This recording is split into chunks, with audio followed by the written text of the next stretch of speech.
So ayun mga pre, isang mapagpalang araw sa inyong lahat at welcome back dito sa channel ko. So ayun, yung nandito ay yung kakarating lang natin mula sa kaibigan natin na ayaw magpakilala. So maraming salamat pre. So ito yung tinatawag niyang, according sa kanya, ito yung Platinum Marble Balloon Molly.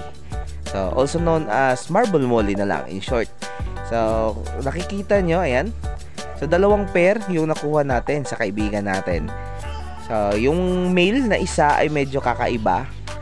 So medyo yung kulay niya ay intense na intense. So may kahalong bluish yung katawan niya.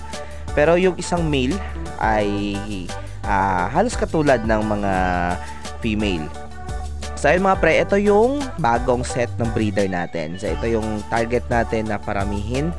So siguro by next year. So marami na tayong pang-out nito.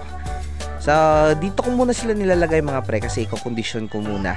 Kasi medyo matamlay sila nung dumating, kaya i-condition muna natin para kapag nilagay na natin sa pond natin ay maganda na. So ayun, uuwi ako sa bahay, papakita ko sa iyo kung saan ko ilalagay na pond yung mga breeders natin. Let's go! So ayun na nga mga pre, nandito na ako sa bahay. So ito yung maliit na breeding area ng mga mollies natin. Ayan. So dito nagpakain na ako muna ng mga gapis natin at syempre ng ating mga mollies na rin. Kasi alam nyo naman, medyo konti lang yung oras natin. So yung nga pala, yung pond na to ay yung mga breeders natin ng Gold Dust Balloon Molly. Ayan sila oh.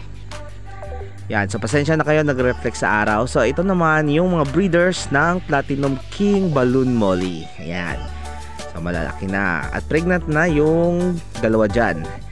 So etong panda to mga pre, dito natin ilalagay yung Platinum King Marble Molly o yung Marble Molly in short.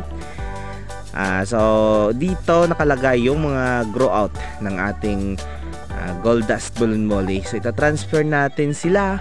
Siguro depende sa maisipan ko pag nangyari na ng pag-transfer natin. Siguro doon natin sila ilalagay. Dito na yung magiging final grow out nila.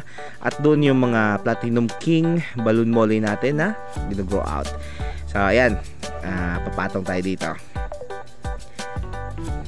So ayan, buksan muna natin yung kanilang dripping system para naman na makapagpasok tayo ng bagong tubig. At syempre kumuha na rin ako mga pre ng bagong ilalagay natin sa shop, yung Silver Koi Gappy natin. Yan, so dalawang trio lang yung kinuha natin. So ayan, hintayin natin na umandar yung dripping system nila. Ayan, so kahit sandali lang, at least may bagong tubig na pumapasok sa kanilang pond. So mamimintay natin yung kanilang health at syempre maiwasan natin na yung sobrang pag-develop ng mga algae sa tubig. Ayan, so grabe yung init. So ayun na nga mga pre, na-mention ko kanina na ito yung grow out ng mga Gold Dust Balloon Molly natin. So ta-transfer natin to sa malaking pond natin para mabilis silang lumaki at makapag-out na tayo before December. So nandito yung mga fry nila. Yung iba malalaki na nga. So hindi pa tayo nakapagkaling nito mga pre dahil soon lilinisin natin tong pond na to. Sobrang lalim kasi mga pre at wala tong drainage. So kailangan natin ng submersible pump. So ayan, siguro ipapakita ko muna sa inyo yung mga gino-grow out natin. So dito mga kal to mga pre. Ito yung mga kal ng Platinum King Balloon Molly natin. Konti lang mga kal natin mga pre dahil yung iba binili na rin ng kaibigan natin na ilalagay sa pet shop. So yan, ito yung mga grow out ng Platinum King Balloon Molly natin. Yan, tingnan nyo, napakarami. So dito yung selection na yan mga pre na pinapalaki natin. So dito hindi ko alam kung makakahabol to sa by bare months, pero sana. Pero yung target ko nito mga pre, by December ko to i-out. So sa mga kaibigan natin na laging namimilit na bumili ng Platinum King Balloon Molly, so yun, pasensya na. So hindi talaga ako mag-out mga pre dahil talagang iseselect ko to mga pre para naman yung mga kaibigan natin na nakapagpa-reserve ay mabigyan natin talaga.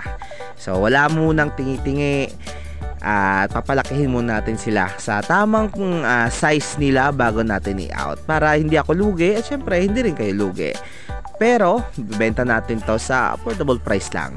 Hindi naman masyadong mura pero hindi naman masyadong mahal. So tamang tama lang. Pangbawi lang ng pagkain, pagod, hirap natin. Ayan, tingnan nyo. So magaganda na yung katawan nila. At soon, ikakaling natin to mga pre para naman ma-select natin yung mga kal dito natin yan lalagay at peta sa pet shop sa murang halaga. So yun lang yung routine ko dito mga pre at hindi ko alam kung kapag nilagay na natin yung marble mole kakasya yung mga pan natin.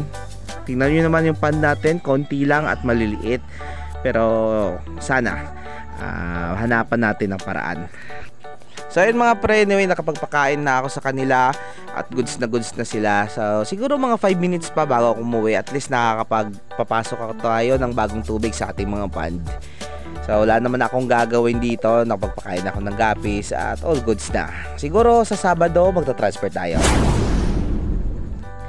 So ayun mga pre, tapos na yung gagawin ko dito. Nakapag-igib na ako ng tubig at ready na sila na makipagbakbakan ulit sa breeding. So ayan mga pre, maraming salamat sa patuloy na pagsuporta at panood ng mga video ko. Hanggang dito na lang muna yung mabilis at nakakabitin na update dito sa ating breeding area ng ating mga mollies.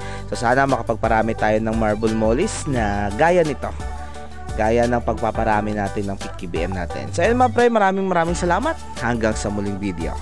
God bless us all and bye-bye.